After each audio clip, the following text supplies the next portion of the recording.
Partnered by Times Influence.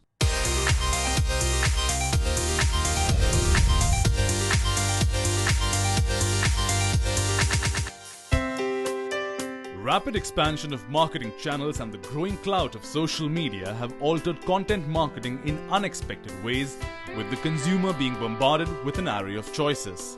And to remain ahead of the curve, an insightful content strategy with a personalized outreach is the need of the hour.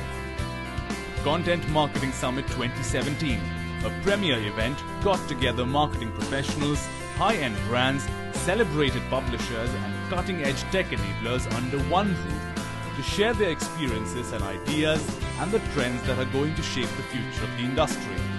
The conference started with an informative keynote by the summit chairperson R.P. Singh. So welcome to the 4th edition. Anything that goes to a consumer without the core service or core product can be a content marketing opportunity. We are proud to announce ION Content, which is the largest survey of CMOs in India. So we surveyed around 380 people, 380 CMOs on what they think they are doing in content marketing space. So we did this study 2 years back and we repeated it this year, and there are some clear differences that we have seen in the last 2 years. This study was done in association with Times Network. So let me call Hemant on stage. The highlight of the event was the launch of the ION Content Report, a study that focuses on the state of content marketing in India. This one-of-a-kind content marketing study tries to monitor various challenges and barriers related to content marketing in India. So with that, I want to announce that CMS Asia 2017 is now open. Thank you very much. This was followed by a keynote address by author, journalist and film critic Anupama Chopra, who talked about the importance of self-belief while creating content. I'm going to talk about 3 films that, weren't supposed to be anything. These were all films that didn't play according to this one rule. The first is Dangal, and how many of you have seen Dangal? I'm sure, yeah, like everybody, right? Second example, Sairat. Sairat is a Marathi film. It was made by a man named Nagaraj Manjule. The third film is a film called Munnabai MBBS. None of these films followed any prescribed formula. None of these people went in there saying, I'm going to make a hit. This is and it feels like a very basic truth, but of course, you can't design hits. But everybody in the movie business thinks they can, and they want to sort of buy the security of thinking that they can actually make a hit, but you can't. You cannot design hits. So what I've learned over the years, honestly, is the importance of telling a heartfelt, authentic story. I think a great story will always triumph over stars, over formula, over scale, over budgets. These films weren't designed to succeed. They were made by people who were just following their gut instincts, who were following their hearts. Now, the truth is, of course, some people have a better gut than other people, right? So it's my personal belief that Amir Khan has the best gut in the business. But even for those of us who are not Amir Khan, following your gut and following your instinct is really the only thing you can do, no matter how good or bad your gut is. Next up from the world of e-commerce was Gunjan Soni of Myntra, who shared her experiences from the online space and also highlighted the core belief of content marketing. Okay, so what are some of our core beliefs on content marketing? Number 1, genuinely believe that digital media is a great equalizer. To that extent, I love digital as a medium because it actually is a great equalizer and forces you to actually compete and put out high quality content on the back of just the content itself and not the money that's supporting it. Nothing more important than the power of storytelling. On this particular one, I'm very old school. How many of us, when we go back, actually remember numbers? But most of us actually remember stories. And that's the power that we've actually used time and again in our way of engaging with the consumers and telling them what we are all about. Number 3, right influencers, but also using the right influencers at the right time. I personally believe creates a kind of a cascading network impact, which you otherwise won't get by just using an influencer at any point in time, right? Context. Can't emphasize on this enough. Context makes all the difference, right? And that's what we leverage all the time, right? Every touch point, literally every touch point is an opportunity for content marketing. So we don't limit ourselves to any one medium. The consumer today is surrounded by a plethora of campaigns and brand solutions. Then how does one stand out in the crowd and derive value? Lauren Quaintance of Storyation highlighted some hard-hitting facts on value exchange in content marketing. This is an old Native American proverb, and I know that storytelling has become one of the biggest buzzwords in marketing. But there's a reason that people are so excited about content, and that's because traditional marketing is in decline. 86% of consumers now skip television ads. 44% of direct mail is never opened. A study out of the US says that 7 out of 10 clicks on the web come from organic search and not paid search. Banner advertising is all but dead. In fact, you're more likely to be hit by lightning than you are to click on a banner ad. So it's getting harder and harder to reach your audiences through traditional means. And that's really why consumers are now demanding something in return for their time. It's really a value exchange, content marketing. We've been telling stories since the dawn of time, so there's a whole brain science behind the way that we as human beings respond to stories. Content marketing might be a buzzword, but travel content marketers have been doing this for 100 years or more. They're really the original content marketers. Google tells us, in fact, that travellers visit 38 sites before they book their travel. So there's this huge appetite for travel content, which puts travel marketers in a really great position. But the content landscape has changed. It's getting much tougher out there. According to Mashable, every minute of every day, 347 WordPress blog posts are published, 48 hours of YouTube content is uploaded, and 571 websites are launched. Content landscape's changed, and they need to really work harder to craft a message that's going to connect with consumers and inspire them to take a trip. And another thing that has changed is what travellers want from a holiday. You know, these are some of the big trends that we see in our work with Tourism Australia, Tourism New Zealand and others. Travellers are becoming much more sophisticated in the way that they travel. There's a desire for transformative experiences, more authentic experiences that really contrast to people's day-to-day experiences. People want experiences that are worth talking about and worth sharing on social media. To some extent, beach destinations are now perceived as being shallow or saccharine. They don't offer that really transformative experience that travellers are looking for. There's pressure on annual leave and greater demands on people's time, so there's real pressure to deliver in terms of that experience that they have on a trip. And we know when a major project we did with Tourism Australia last year that consumers are using a cost, time, value model to facilitate the decision-making process, which means that they're looking at what will this cost me, how much time will it take, and what is the value that I will get from it. So that sort of landscape is really changing, and that's the landscape that marketers are working in. Stay tuned as Content Marketing Summit Asia 2017 continues after the break.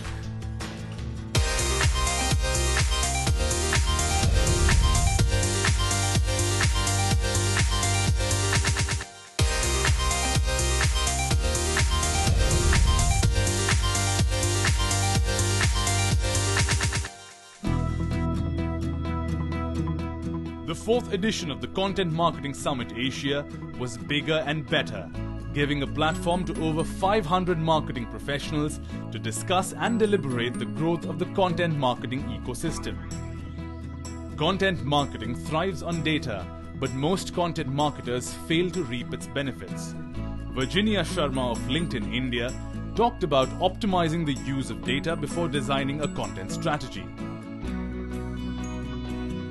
This is a quote from a study done by the DMAI as well as Times Internet, right? So content marketing is the centerpiece of the digital strategy, and the budgets on content marketing are going to double in the next 2 years. And the marketing mavericks we spoke to think that content distribution is going to be 50% of the budget.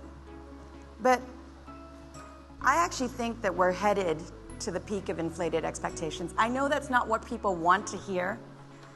You know, we're on the 4th conference of the Content Marketing Summit. It makes me highly unpopular to question whether this thing is actually going to work or not. This is supposed to be a celebration of our craft, and I'm challenging you to say I think that we're headed for a peak and we're in for potentially a fall. Because every technology, every implementation goes through this. And it would be our hubris as marketers not to accept that this is going to happen. But what you can do is you can mitigate some of this with some things. But this is the crux of the problem, right? We do great content, we put it out, we get a lot of success and downloads of that piece. We pass a bunch of leads over to sales. Sales executes their craft. Everybody's happy. And somehow things still don't work out. Because the empowered buyer has a different path that they're on than we're on. What needs to happen is if you can come together and say, who are we going after? You really understand where sales is comped, what they're focused on, what are the types of accounts there, use the data and develop personas with sales. And most importantly, when you develop personas, don't outsource this, don't use a consultant. Build your first set of personas with sales, which is what we did, and said, what do you think is out there? You speak to the customer every day. And then for that persona, really develop a deep understanding based not just on the demographic data or sort of, parochial information, really get into interest-based data, use persona data, and really get a deeper understanding. Then you can start developing a content strategy. Well, thank you for your time. With top-notch industry experts present at the summit, the panel discussion on content optimization on various media platforms gave a real insight on designing the perfect content marketing strategy. We're talking about why publishers are ahead in the game, so to say, and marketers perhaps are lagging behind. Let me first ask Monica. When you're creating content as a medium, because publishers come with a lot of credibility because that is the DNA of the publisher. That is their bread and butter. That's what they do.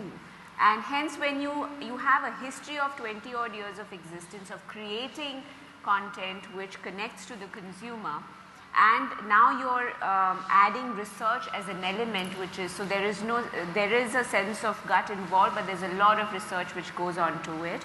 A credibility is what gets established as a publisher.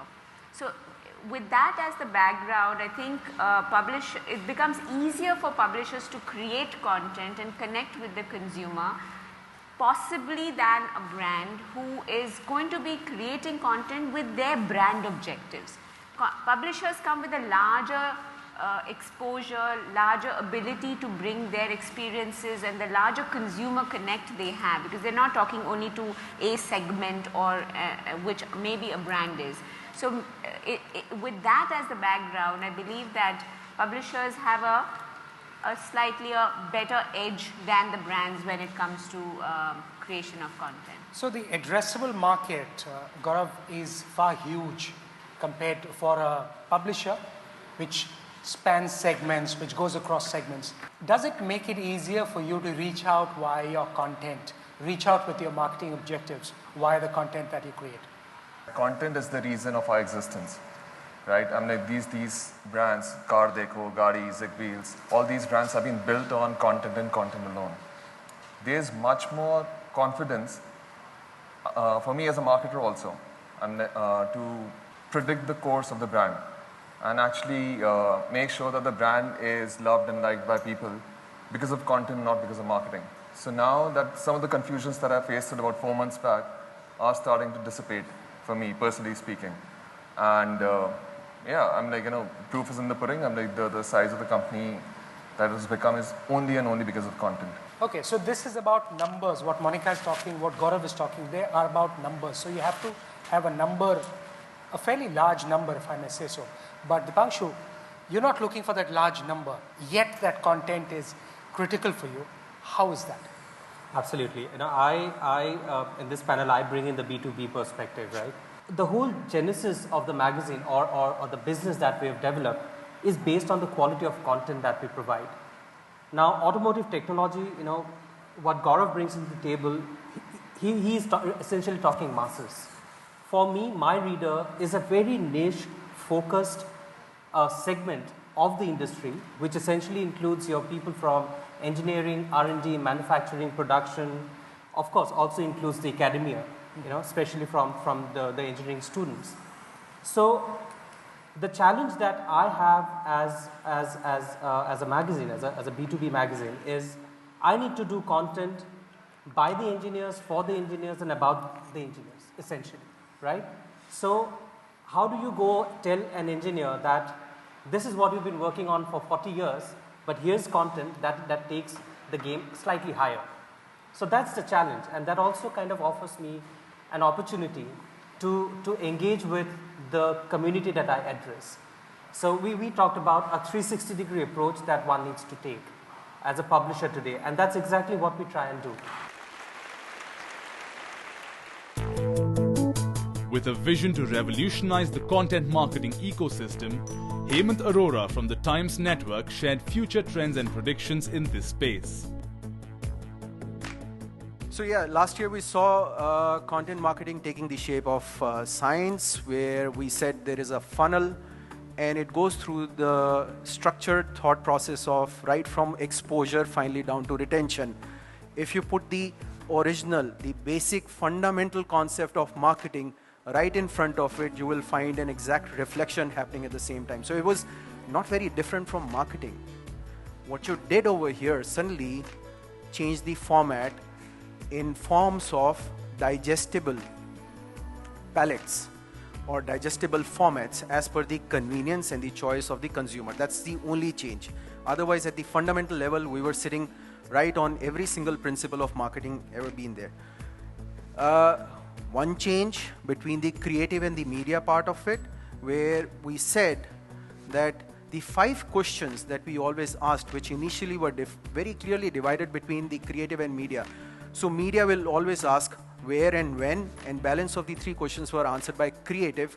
Beautifully, what came together was that all these 5 questions necessarily had to be answered by the creative, which is the content strategy, and the media, which was your, the platforms per se.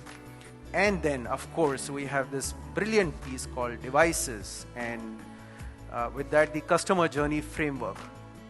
Customer journey framework, where our ultimate moment of truth shifted a milestone from being at the stage of making a purchase to now at a stage where the post experience of the purchase or the transaction which is taking place is something which defines a larger future potential of any business per se. Again, when we are looking at content marketing, the established fact is, as of today, it is not media specific. In fact, it's media agnostic. So yeah, current trends and predictions. Again, you have the report in front of you. This is the first simplified version. As we go deeper and deeper into it, you will have more science, more application happening over there. Of course, content marketing is changing the way buyers buy. So as we mentioned in the report, 87.5% CMOs opted for content marketing, and that's up by 27%. I think a lot of more awareness has happened. This has happened between small and big. Now, that's the question, that where do we really go from here? How do we take this forward? What are some of the things which are really important for us to start building the content marketing thought process within our organizations? Again, please look at it from 3 different perspectives. One is a stakeholder who's right in the middle, is buying and selling the content marketing solutions. On the other side, you could be the guy who's creating the content marketing solutions for a particular brand, or you could be a brand who's looking for a content marketing solution.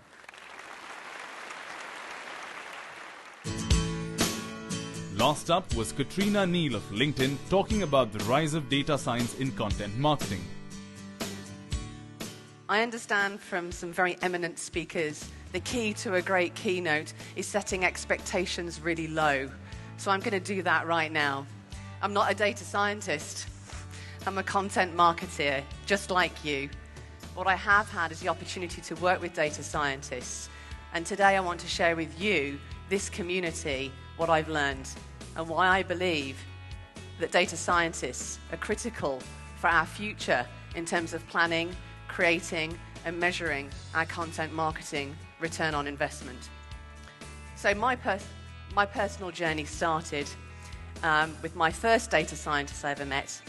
I had the opportunity to study under him last year amongst the rest of the content marketing leaders at Cisco. From a data science perspective, you need to be able to say, instead of I think, I know a campaign works. The Fortinet's group state 80% of CEOs don't trust us at all. Ouch, that hurts, right? Because we're feeling a bit more respected, but we're not trusted. And it really comes down to this. So Jerome really states, in terms of return on investment, it's an accounting term. And it's our job to demonstrate profit and loss, something that's quantifiable on the balance sheet. So again, I think working in harmony, data science and finding those statistically valid correlations could really help us get to the heart of our message in our creative. So data science can inform that creative process. Content marketing is continuously evolving, and leading events like CMS Asia 2017 serve as a platform to bring together stakeholders to ensure that content and consumer is always the king.